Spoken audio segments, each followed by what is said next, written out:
আসসালামু আলাইকুম এভরিওয়ান, কেমন আছেন আপনারা সবাই? তো আজকে আসছি আম্মুদের বাসায়। আব্বু চলে যাবে 8 তারিখে, যার জন্যে আমরা আম্মুদের বাসায় আজ কয়েকদিন আছি। তো এখানে মেজর সাবিত বাবু খাচ্ছে।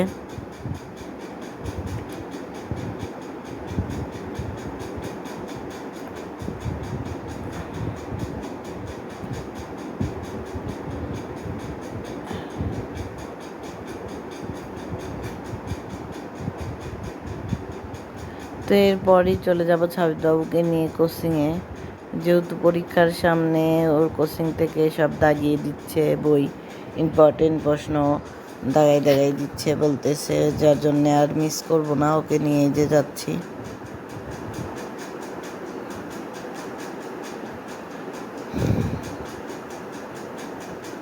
4 তারিখ থেকে পরীক্ষা শুরু হয়ে যাবে সাবিত বাবুর স্কুলে, অর্ধবার্ষিক।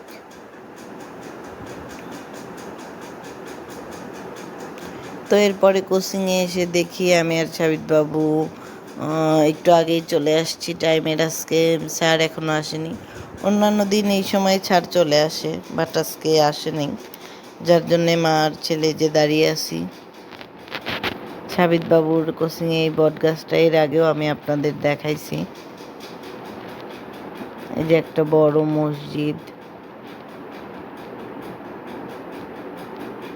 সাবিত বাবু বলতেছে যে ওর কোচিংয়ের ব্যাক পাশে একটা পুকুর আছে, ওইটা তো কখনো দেখাই না, তো ওইটাই আমি আজকে আপনাদের দেখাবো।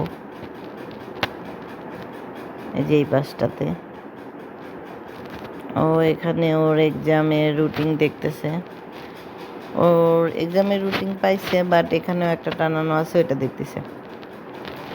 তো ওর কোচিংয়ের এই ব্যাক পার্টটাতে যে এত সুন্দর একটা পুকুর আছে, সবাই গোসল করে, অনেক মাছ এখানে আছে,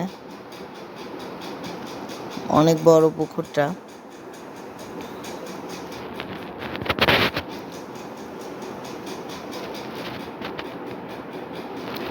আজকাল আমার তেমন একটা সাবস্ক্রাইব বাড়তেছে না, আবার হচ্ছে ভিউ কম হচ্ছে। তো প্লিজ আপনারা আমার ভিডিওটা দেখবেন। এর আগে আমি বলছিলাম 100 সাবস্ক্রাইবার হলে আমি একটা ট্রিট দিব, ওরাও নিতে চাইছিল, সবাই আনন্দই ছিলাম।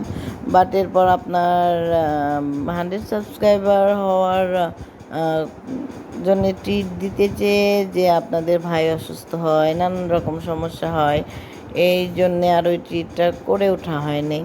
তো আমি ভাবছি একদম 200 সাবস্ক্রাইবার প্লাস যখন হবে, তখন দুইটাই আমি সুন্দর করে দুইটা মিলে ওদের আমি ট্রিট দেবো ইনশাল্লাহ। তো তাড়াতাড়ি প্লিজ আমার চ্যানেলটা সাবস্ক্রাইব করুন এবং 200 সাবস্ক্রাইবার বানিয়ে দিন, হচ্ছে যাতে আমি নতুন একটা ব্লগ দিতে পারি। এবার যেন ইনশাল্লাহ সবাই একসঙ্গে মিলে আনন্দ করে খুব সুন্দর করে একটা ট্রিট দিব, আশা করতেছি ইনশাল্লাহ, আল্লাহর উপর সব।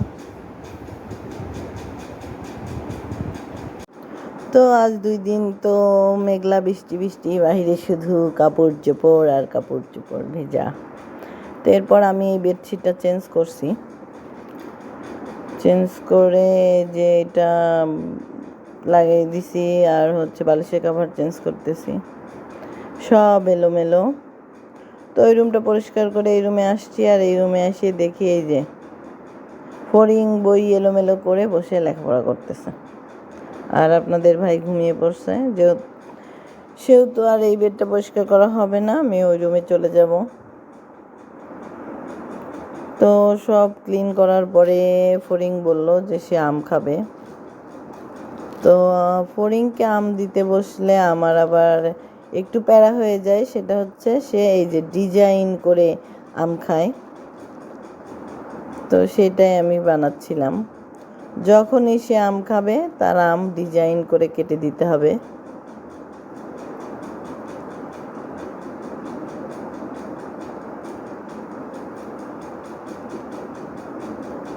তো ফড়িং বুড়ির কিন্তু খুব আম পছন্দ, যে যে সে যখন আম খাবে তার এই ডিজাইনটাই আম চাই, এই ডিজাইন না হলে সে কিন্তু আম খেতে চায় না।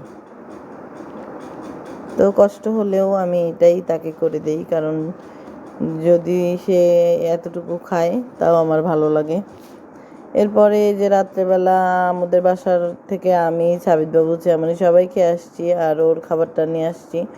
ও খাবার আমাদের বাসায় গিয়েছিল, বাট অনেকক্ষণ গল্প করছে আর বলছে যে খাবারটা নিয়ে চলো বাসায় গিয়ে খাবো, ওর একটু অ্যাসিডিটির সমস্যা আছে।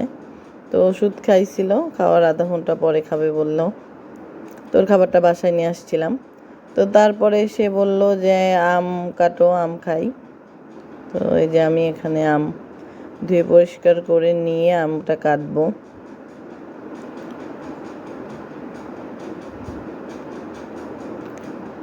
তা আমার ভিডিও করতে খুবই ভালো লাগে, আর আমার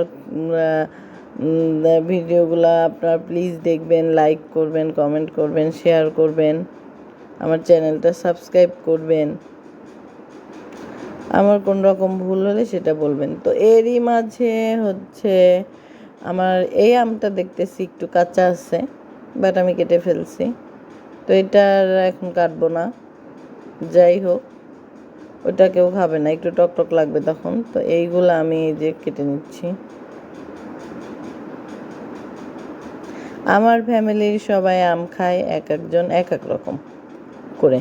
সে এমনই আম খায়, ওর ডিজাইন করে কেটে দিতে হয়। ওর বাবা আম খায় ছোট ছোট পিচ করে কাঁটা চামচ দিয়ে তাকে দিতে হবে, আর না দিলে সে খাবেই না, এমন খাওয়া খায়। আর আমি আর আমার ছেলে মাশাল্লাহ, আমার ছেলে ও আর আমি দুজনের মন মতো নিয়ে ছিলেও খাই কখনো, আবার আমার ছেলেকে ছিলে দিলেও ও খায়। কোনো রকম ওর সে নাই, আমারও নাই। আম আমি আর আমার ছেলে খুবই পছন্দ করি, ওরাও সে আর ওর বাবাও পছন্দ করে, বাট ওদের কেটে খুব ফর্মালিটির সঙ্গে দিতে হয়। আর আমার ছেলে আর আমি কখনো সাবিতবাবু নিজেই ছিলে খায়, কখনো আবার আমি কেটে দিলেও খায়, ওর কোনো ইয়া নাই আল্লাহর রহমতে। তো যাই হোক, সবাই ভালো থাকবেন, সুস্থ থাকবেন, আমাদের জন্য দোয়া করবেন। আমার ভিডিওটা বেশি বেশি করে দেখবেন।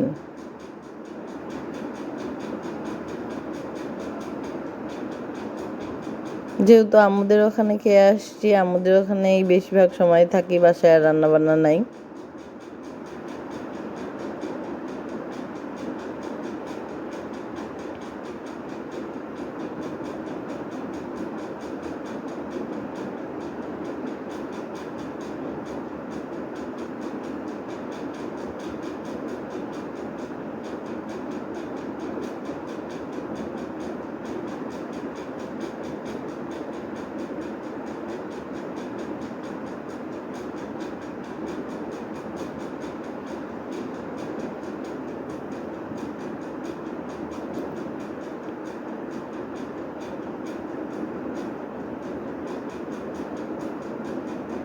তো এই যে আম কাটা কমপ্লিট।